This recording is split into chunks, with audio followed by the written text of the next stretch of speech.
Unit 6, it is about freedom, and we have seen the views of two greatest personalities about the freedom.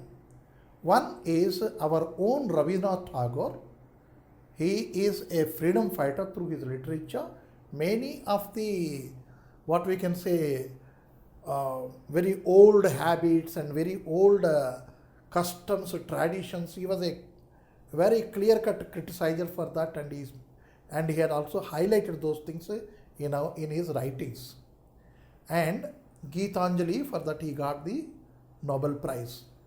Under this freedom, we are reading about three personalities. All are Nobel Prize winners. All. One is your Rabindranath Tagore and King Martin Luther the Jr. and next is Nelson Mandela. Nelson Mandela, he is a Nobel Prize winner, but he shared it. And now Rabindranath Tagore, it is not for the peace, but it for the literature, Rabindranath Tagore.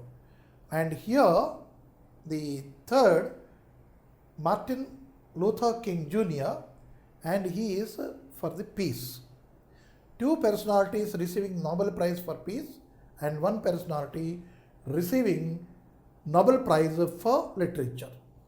And all the three talked about freedom. What is real freedom? We have seen the views of our Nelson Mandela. What was it? Every person has two obligations, and if at all he can discharge these two obligations rightfully means what? As he wishes, then he called him as free. And second, Rabindranath Tagore, he calls you yourself surrendering for the strings. If they have to be pulled, then we are walking. And your conscience and everything you are just mortgaged to others. You yourself. And so what he wanted is we have to come out of this kind of trauma. I call it as a trauma only, unconsciousness only. We do not know. We have to, what are the areas where we have to improve ourselves, develop ourselves, we do not know. Simply we are depending. Somebody should pull our string. And he wanted us to come out of that kind of a stringing. And next, third, he brought a very, what we can say, shining issue of America, where about the southern states and northern states engaged in civil war, and that civil war did not occur and could able to steer the ship in a nice manner, that is the unity, and unity was saved and slavery was abolished during Abraham Lincoln time. But till then to 1964, the civil rights were not given to the Negroes. They were not allowed to, what we can say, participate in the election. That is the right of franchise. That is you are exercising your voting rights. They are not been given. And they were not treated at par with the Americans. They were treated just below the rank of Americans. That many of the Negroes, they did not like it and they started struggling for that. Now we are going to read about that struggle and how this Civil Rights Act was enacted and why he accepted that prize over there. What honor he has for that prize.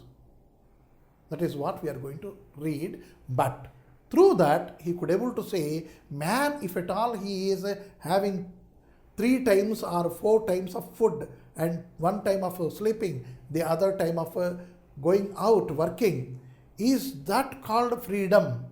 No, many more things are required. Equality, treating at par. These are all the things a man required. And then he can be called as free. That is what our Martin Luther King Jr. says through this. And it is a speech, extract of a speech he made when he was accepting this peace prize, Nobel Prize for peace. and very dramatically he put everything over there. What difficulties his people were facing. So, the enactment of civil rights in 1964 occurred, we can say, because of this, his speech. What is the speech? And here he has used very rich words, rich language. I have gone through many of the, even Rabindranath Tagore language I have seen, many of the eminent personalities' languages I read. But I am impressed with his eminency in English literature. We can see the words which he has used. Also, he has created certain words. In the long course of that, we will understand. Certain words he has introduced. Easiness, he says, and artness, he says. Easiness is what and artness is what.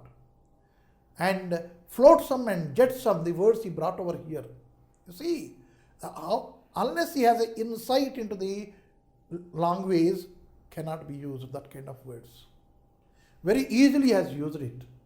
Now, let us see what he has to say before accepting the Nobel Prize. Your Majesty, Your Royal Highness, Mr. President, Excellencies, ladies and gentlemen, I accept the Nobel Prize for Peace at a moment when 22 million Negroes of the United States of America are engaged in a creative battle to end the long night of racial injustice.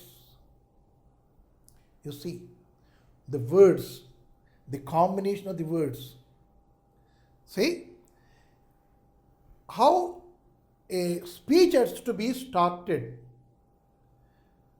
Simply, when you are asked to give a speech, you will go there and I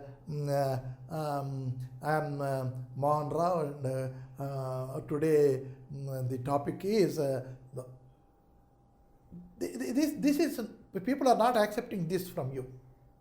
Then a very good sound addressing is required.